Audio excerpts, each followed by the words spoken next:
Tonight, a community searching for answers following an attack on a young girl.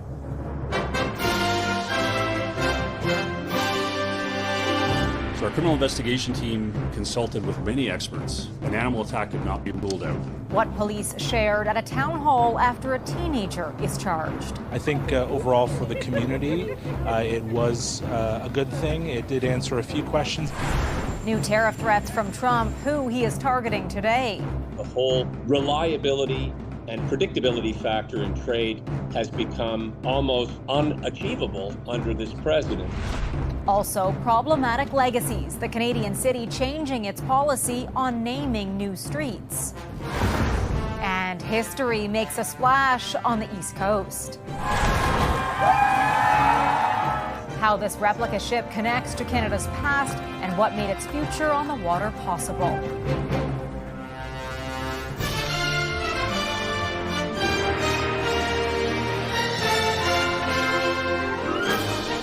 CTV National News with Heather Butts. Good evening. A small Ontario community gathered tonight in search of answers as they cope with a shocking attack on an 8-year-old girl. Police initially suspected an animal attack, and for weeks people lived with fear and uncertainty.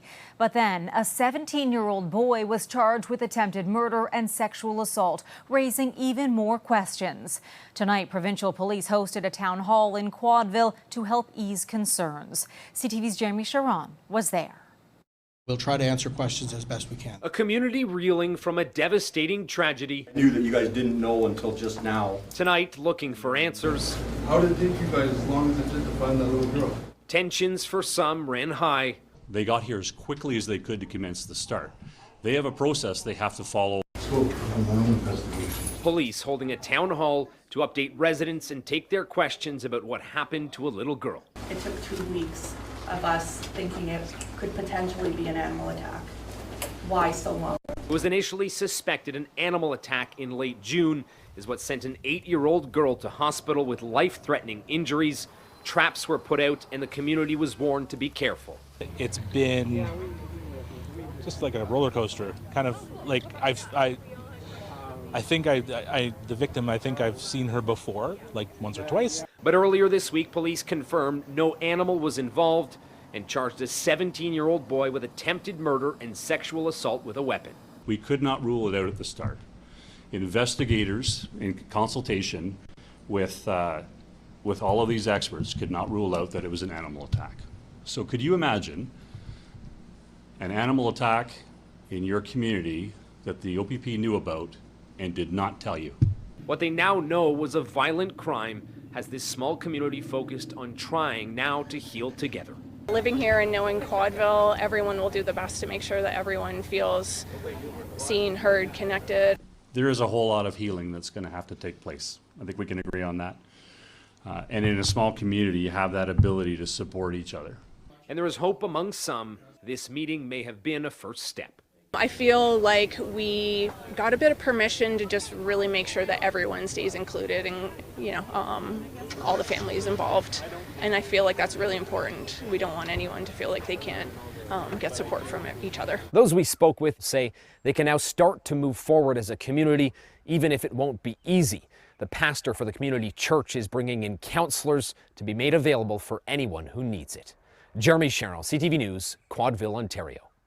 After promising new higher tariffs on Canada this week, Donald Trump is now targeting 2 other major trading partners, announcing 30% tariffs on Mexico and the European Union. CTV's Colton Prale now with how the president is justifying the tariffs and why many are pushing back on his reasoning.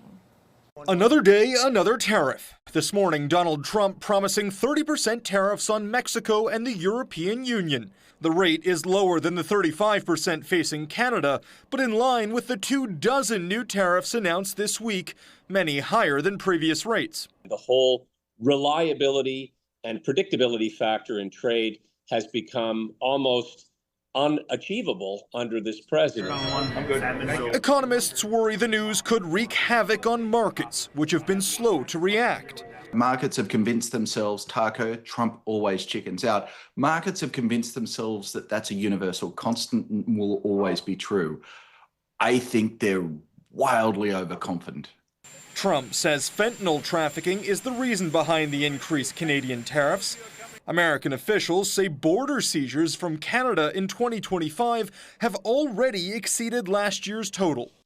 The increase this year is really just white noise, and we are talking about few tens of pounds, 40, 50 pounds, versus 21,000 pounds coming across the US-Mexico border.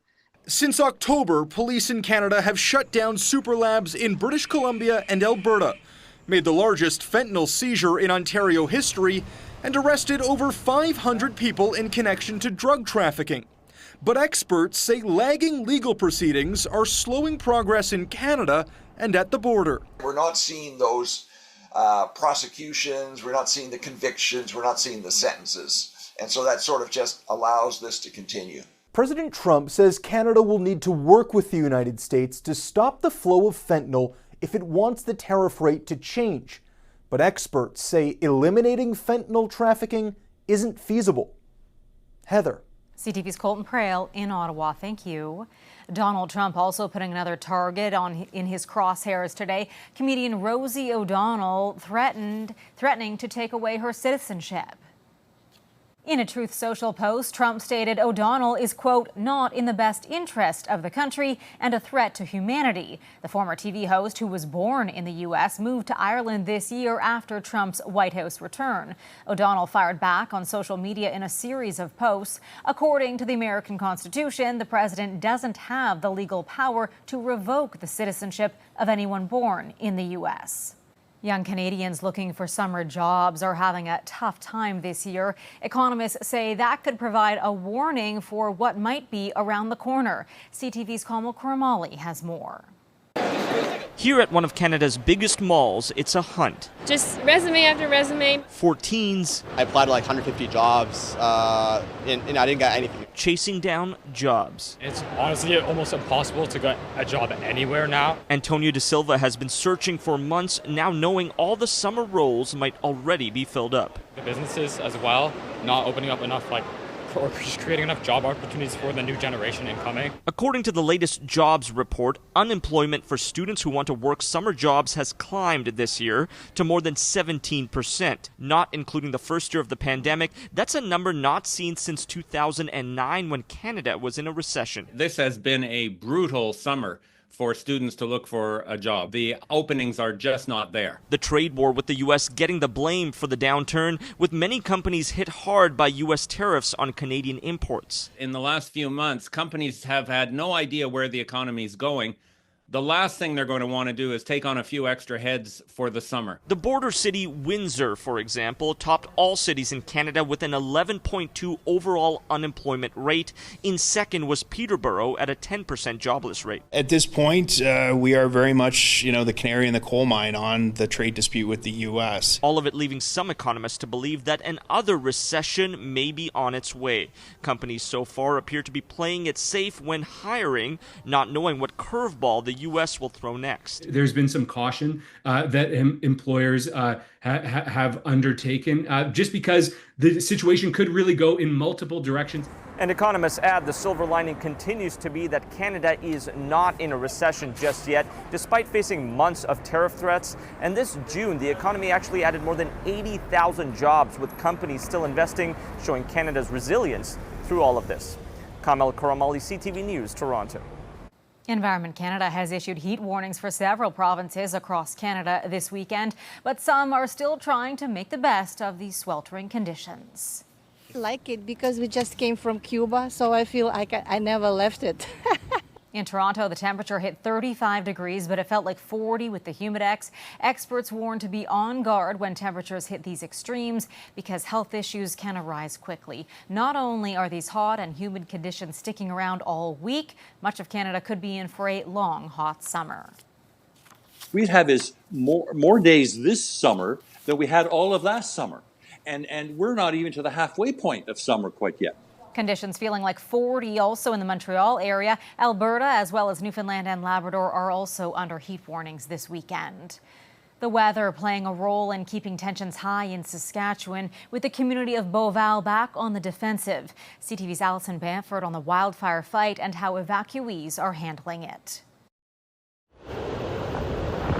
A wall of flames no longer threatens the northern village of Beauval. Homes have been spared, at least for now, but the fight is far from over. This fire is not out. It's not controlled by any means. That's going to take rain. Flames breached the community earlier this week after the last of close to 700 evacuees got out. A growing fire to the south and hot spots to the north and west are still very real concerns for Beauval and neighboring communities. Wendy Eldridge is coordinating activities for evacuees staying in Saskatoon, 4 hours south of the flames, helping them get their minds off of what's going on back home. It's been a lot. It's very trying on a lot of our community members. They're not used to being away from home for this length of time. Wildfire smoke and subsequent air quality warnings blanketed much of Saskatchewan and all of Manitoba earlier today. In Regina, air quality concerns postponed yesterday's Saskatchewan Roughriders game to this afternoon. The CFL made the call around 11 o'clock last night after thick smoke didn't ease to acceptable playing levels. The air at kickoff, or when kickoff was supposed to happen last night, would have been equivalent over the course of that 3-hour game to smoking 1 to 2 cigarettes. And if you were exposed for the whole day at that level, it'd be the equivalent of roughly 8 cigarettes that day. Smoke should clear up for the rest of the weekend, according to Environment Canada, thanks to shifting winds, something crews in Beauval will be monitoring closely. The mayor says if winds from the north pick back up, there could be potential for a flare-up. Alison Bamford, CTV News, Saskatoon. Health officials in Alberta are warning that a person with a confirmed case of measles visited several locations in Calgary between July 4th and 5th, potentially putting others at risk. It comes as the number of confirmed measles cases in Alberta spiked once again to 1,284. The province has the most measles cases per capita in the country. Worry over measles outbreaks is growing across the country, with fear that cases could ramp up exponentially during the busy summer months. Vaccination rates in children on the East Coast a major concern. CTV's Paul Hollingsworth with what the numbers are showing. With measles cases on the rise, one vaccine advocate is on a mission close to her heart. You don't want your children to have bad outcomes from measles. Paula Monroe Frazier's 50-year-old cousin, Tanya Cameron, was born deaf after her mother contracted measles during pregnancy. Her family says there's no excuse for anyone to not be vaccinated. It is a proven vaccine. It's not going to hurt you. It's been around for a lot of years now. In Canada, there are now more than 3,000 cases of measles, more than 1,200 cases in Alberta, and a second lab-confirmed measles diagnosis in Nova Scotia. New research shows vaccination rates for children in the 3 maritime provinces are too low to stop the spread of measles, which has elevated concern based on the dangers related to the disease. High fevers, they can get ear infections, it's not uncommon to get pneumonia. There is certainly a risk of going on to get inflammation of the brain or encephalitis. Infectious disease expert Stacey Smith calls the current measles spread a powder keg that could get worse. There's enough people not being vaccinated that it is becoming a serious problem. Measles is spread when people breathe the same air and share the same locations with people who are infected. In the summer season, when people travel more, the situation becomes even more dangerous. With no clear explanation why some Canadians are still not vaccinated, and with measles cases increasing worldwide, there is a push in Nova Scotia to ramp up vaccination rates. In the last few months, we've immunized 5,000 to 6,000 Nova Scotians. Many of them are kind of younger, middle-aged adults. A step in the right direction for Nova Scotia, but health experts are anticipating more cases of measles nationwide this summer. Paul Hollingsworth, CTV News, Halifax. Thousands gathered in Quebec for one of the province's largest powwows, marking a crisis that erupted 35 years ago. The annual two-day gathering is a celebration of Indigenous culture, resilience, and community. It was created to build bridges between the Indigenous and non-Indigenous communities in the wake of the 1990 Oka crisis that saw the Mohawk community and police engage in a 78-day standoff over plans to expand a golf course on sacred land. For many, this powwow is also a teaching opportunity. It's important that for our people to know about the history and understand that we can't allow this to happen again. The powwow is also seen as a major tourism draw for the area. Coming up, lasting legacy or a source of controversy? We've seen what's happening with individual streets over the years because of the issues. How some communities are dealing with the challenge of naming public spaces.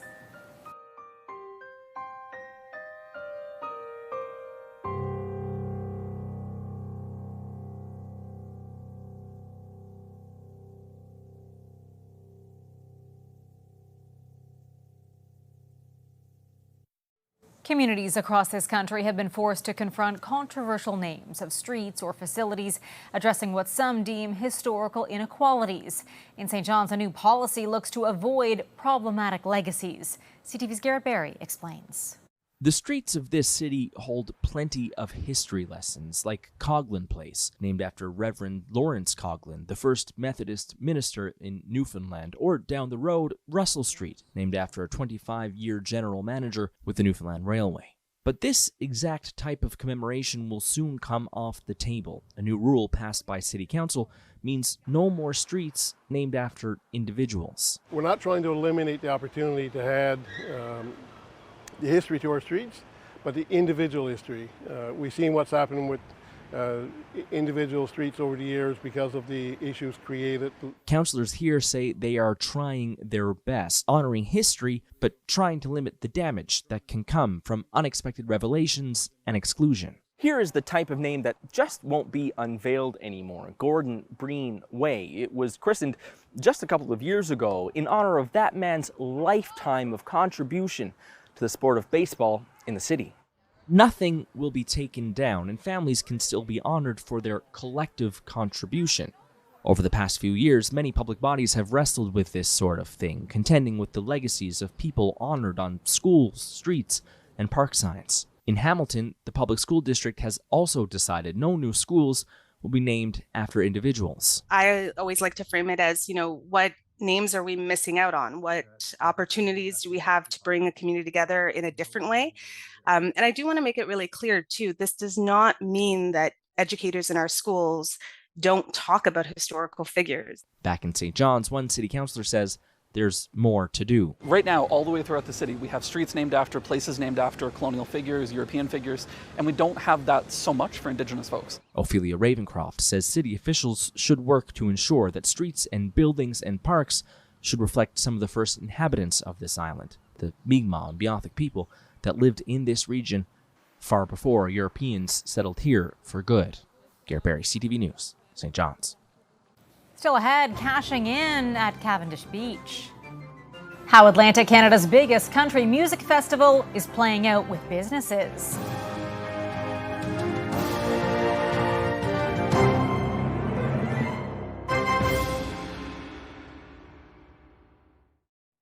Atlantic Canada's largest country music festival wraps up tonight, but when the guitars are packed away and the cowboy hats hung up, people in PEI are counting on the party delivering a massive economic boost. Here's CTV's Maria Saru.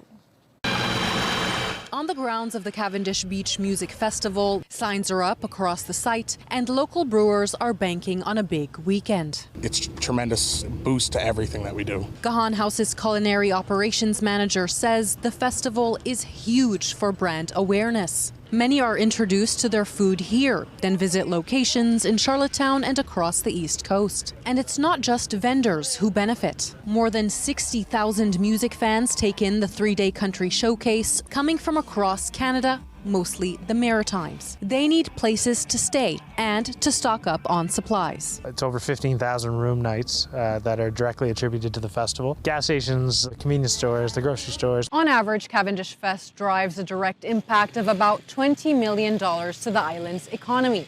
This year, organizers are hoping to top that, with headliner Shania Twain taking the stage. We've been after her for a number of years, so if anyone can break it, I think she can. The festival is a boost for hundreds of contractors, hired to help with everything from fencing off the stage to stocking the stalls. Plus, tourism experts say the surge in spending pays off year-round. It's generating tax dollars that also help pay for island necessities, whether that be healthcare, education, infrastructure. The music may be the main event, but the money keeps things moving long after the crowds clear out. Maria Saru, CTV News, Cavendish, Prince Edward Island. Still ahead, preserving a piece of history in Nova Scotia. How a multi-million-dollar restoration project of a celebrated ship will benefit many in the province.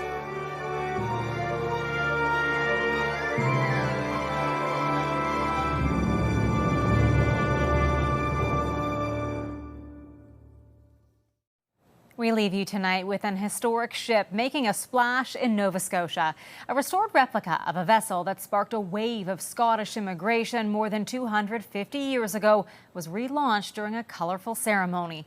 CTV's Callum Smith on the ambitious project, honoring the province's past and future. There was a buzz in the air on Picto's waterfront. People near and far gathered on land and sea to witness a key piece of our province's immigration history make another splash. With all eyes on the replica ship Hector, there was a lot of waiting, all under close watch of the man in charge of the ship's restoration. A long time coming. We started in 1989. After the launch in 2000, it fell in disrepair, and we started to repair it in 2020, but because of supply chain, COVID, hurricanes, we endured 3 hurricanes. Putting things on hold, but building up anticipation for the launch. Sliding into the moment the crowd was eagerly awaiting.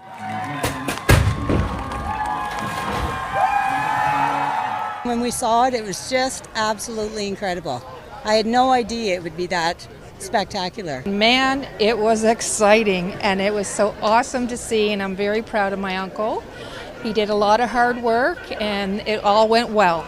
The project manager estimates the ship's value to be at around $8 million now and predicts 2 or 3 million more will be needed before it's finished. This is definitely going to be a destination point in the town of Pictou. This should be the jewel in northeastern Nova Scotia. This is pretty special. A lot of us with Scottish ancestry who live in northern Nova Scotia have a connection to the Hector. It's pretty cool. You see the thousands of people gathered here. The ship was then hauled away to a nearby pier until a new wharf is built. There are big plans for the ship's completion, including a boat building school, sail training, and Indigenous courses. It's just going to be a place where people can come and learn.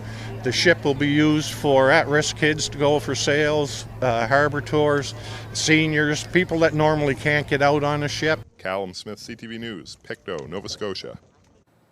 That is our newscast for this Saturday evening. I'm Heather Butts. For all of us at CTV National News, thank you for watching. Good night, and I'll see you again tomorrow.